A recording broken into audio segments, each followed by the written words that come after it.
Adolf Eichmann did not look like the kind of man history would remember, and that was precisely how he wanted it. Because on the evening of May 11, 1960, when he stepped down from a bus on a dusty road in the San Fernando district of Buenos Aires, there was nothing about him that suggested he had once been one of the central administrators of the Holocaust. Nothing in his posture, his clothes, or his tired expression that marked him as the man who had coordinated the deportation of millions of Jews to ghettos and extermination camps across Europe. And to the neighbors who occasionally saw him walking home from work, he was simply Ricardo Klement, a quiet factory worker who kept to himself, a man who had survived the war like so many others and rebuilt his life in Argentina. But beneath that ordinary exterior was Adolf Eichmann, former SS Obersturmbannführer, head of Section 4B4 of the Reich Security Main Office, the bureaucrat who had turned genocide into a system of schedules, quotas, rail timetables, and paperwork. A man who had not pulled the trigger himself, yet had ensured that trains carrying human cargo departed on time, arrived efficiently, and unloaded their victims into the machinery of death. For 15 years after the collapse of Nazi Germany, Eichmann had succeeded in doing what countless others could not. He had disappeared completely, slipping through the chaos of post-war Europe, escaping an American detention camp under a false identity, and vanishing into a network of escape routes known as ratlines that funneled former Nazis through Italy and onward to South America, where sympathetic officials forged Red Cross documents, and political indifference provided fertile ground for men like him to start anew. In Argentina, under the presidency of Juan Perón, Eichmann found exactly what he needed: a country eager for European immigrants and largely uninterested in probing their pasts. A place where he could adopt the name Ricardo Klement, find work first as a laborer and later at Mercedes-Benz, marry, raise children, and live modestly, avoiding publicity and photographs, keeping his head down and his mouth mostly shut, except in moments of fatal carelessness when, within the privacy of trusted company, he allowed the mask to slip and spoke with pride about his former role in the Third Reich, believing the world had moved on, believing that justice, if it ever existed for men like him, had lost interest. And for years, it seemed he was right. Because while the Nuremberg trials had brought several prominent Nazi leaders to justice, many others had escaped, and Eichmann's name gradually faded into rumor, his fate unknown, presumed dead by some, hiding in the Middle East by others, until the chain of events that would ultimately destroy his carefully constructed anonymity began not with an intelligence agency or a government directive, but with a blind German Jewish refugee living in Argentina named Lothar Hermann, a man who had survived Dachau, lost his sight due to Nazi brutality, and rebuilt his life in exile, whose daughter Sylvia began dating a young man named Klaus Eichmann. During their conversations, Klaus spoke openly and arrogantly about his father's importance in Nazi Germany, boasting about his role, as if it were a badge of honor. And Hermann, traumatized yet perceptive, sensed that this was no idle fantasy, that behind the name and the modest lifestyle lay a truth too horrifying to ignore. So he began to investigate quietly, gathering details, addresses, routines, and eventually passing this information to Fritz Bauer, the Attorney General of the state of Hesse in West Germany, one of the few German officials genuinely committed to prosecuting Nazi crimes. A man who understood that many within the German legal system were either compromised by their own pasts or unwilling to reopen old wounds. Bauer, knowing that Eichmann's capture through official German channels was unlikely, and fearing that leaks would allow him to escape yet again, made the extraordinary decision to secretly pass the information to Israel, effectively bypassing his own government in the pursuit of justice. When this intelligence reached Israeli authorities, it was met initially with caution and skepticism, because rumors of Eichmann's survival had surfaced many times before, each leading to dead ends. But this time the details were specific, verifiable, and consistent. And by 1959, Mossad agents were quietly dispatched to Argentina to investigate, operating under deep cover, observing a man named Ricardo Klement who lived in a modest house, commuted daily, and matched Eichmann's physical description and personal history with chilling precision. As the evidence accumulated, doubts evaporated, replaced by a profound sense of historical weight. Because this was not merely another fugitive, this was one of the central figures of the Holocaust, alive and living freely. Israel now faced a decision without precedent because Argentina had no extradition treaty with Israel, and even if a formal request were made, it would likely be denied or delayed long enough for Eichmann to disappear once more.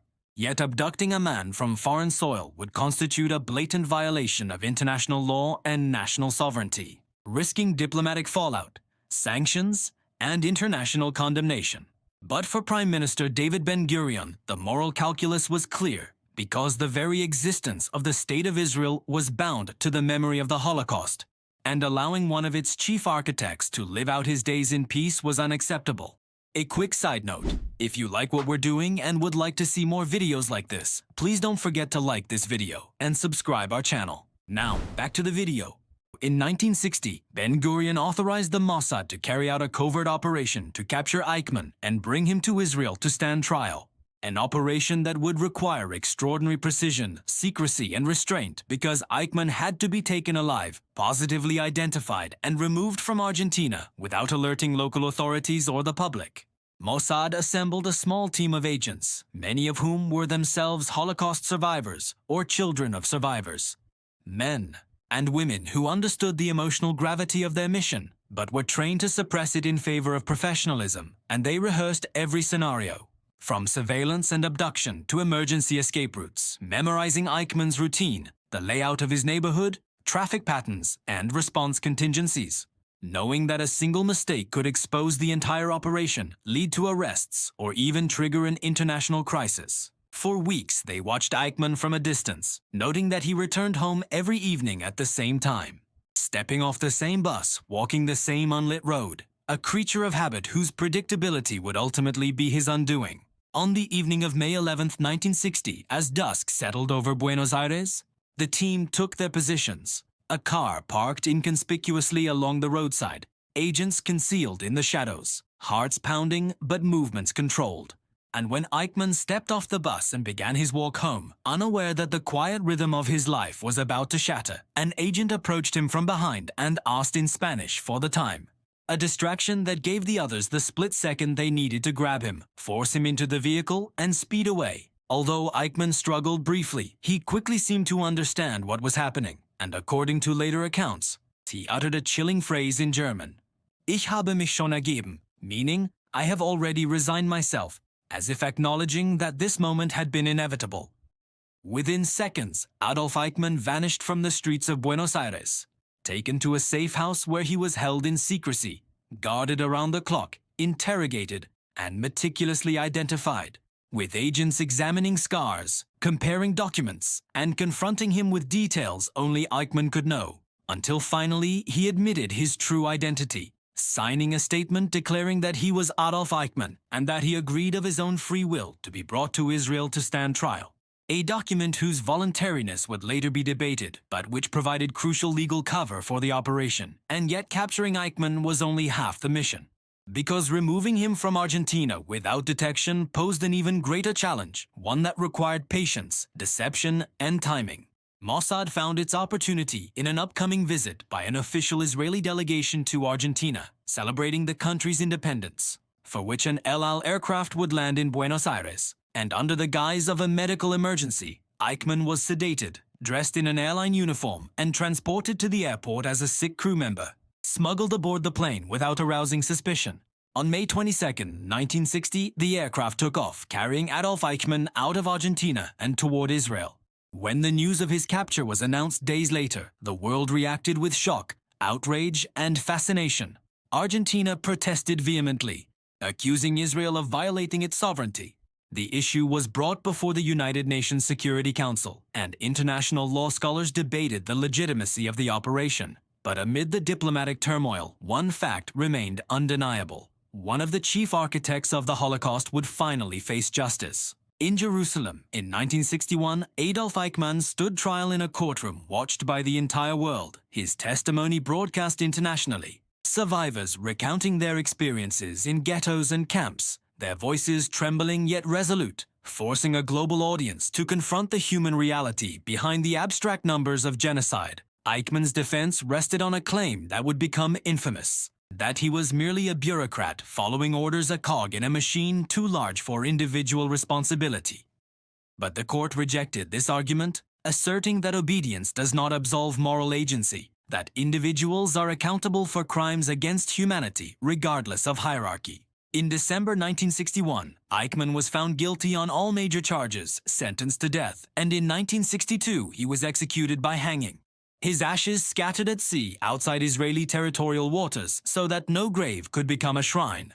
The Eichmann trial left an indelible mark on history, reshaping international law, reinforcing the principle that genocide has no statute of limitations, and demonstrating that even decades later, justice can reach those who believe they have escaped it. Beyond its legal significance, the operation carried a deeper message: that anonymity is not absolution, that hiding among ordinary people does not erase extraordinary crimes, and that evil does not always announce itself with dramatic gestures or monstrous appearances, but often operates quietly, methodically, through paperwork, compliance, and indifference, embodied in a man who believed that by blending into the background, by becoming unremarkable, he could outrun history itself, only to discover that history, though patient, does not forget, and that sometimes justice arrives not with fanfare or armies, but with a question asked in the dark on a quiet road, a hand on the shoulder, and a journey back into the light.